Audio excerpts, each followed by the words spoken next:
కాంగ్రెస్ అగ్రనేత రాహుల్ గాంధీపై కేంద్ర మంత్రి బండి సంజయ్, మాజీ ఎంపీ బోరా నర్సయ్య గౌడ్ చేసిన వ్యాఖ్యలు సమంజసం కాదని మహబూబాబాద్ ఎంపీ బలరాం నాయక్ అన్నారు. బోరా నర్సయ్య గౌడ్ నిజమైన బీసీ అయితే కులగణనను సమర్థించారన్నారు. బీసీల రాజకీయ, విద్య, ఉద్యోగ అవకాశాలను పెంచడం కోసమే కులగణన చేపట్టారని తెలిపారు. బీసీలకు 42% రిజర్వేషన్లు ఇవ్వడం తప్ప అని ప్రశ్నించారు. బుర్రా నర్సయ్య గారు, ఎక్స్ ఎంపీ గారు మాట్లాడిన వాక్యాలు సమంజసమైన వాక్యాలు కాదు. ఎందుకంటే బుర్రా నర్సయ్య గారు బీసీ అవునా కాదా? బీసీ అవునైతే నువ్వు నిజంగానే బీసీ ఒక మేధావి అయితే ఇవాళ రాహుల్ గాంధీ గారు బీసీల కులగణన పెట్టడం తప్ప, పార్లమెంట్ లో మాట్లాడడం తప్ప.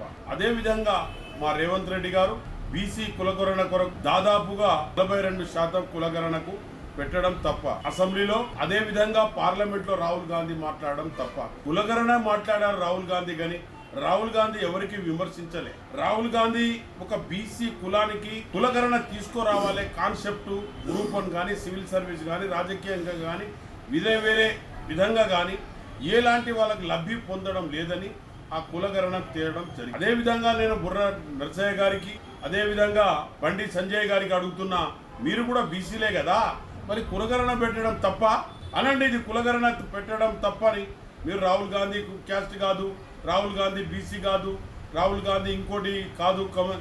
రాహుల్ గాంధీ గారు వాళ్ళ తాత ముత్తాతలు చేసిన స్వతంత్ర దేశానికి స్వతంత్రం తేవడానికి ముందు భాగంలో పోరాటం చేసిన నెహ్రూ గారు ఎన్నోసార్లు జైల్లోకి పోయారు.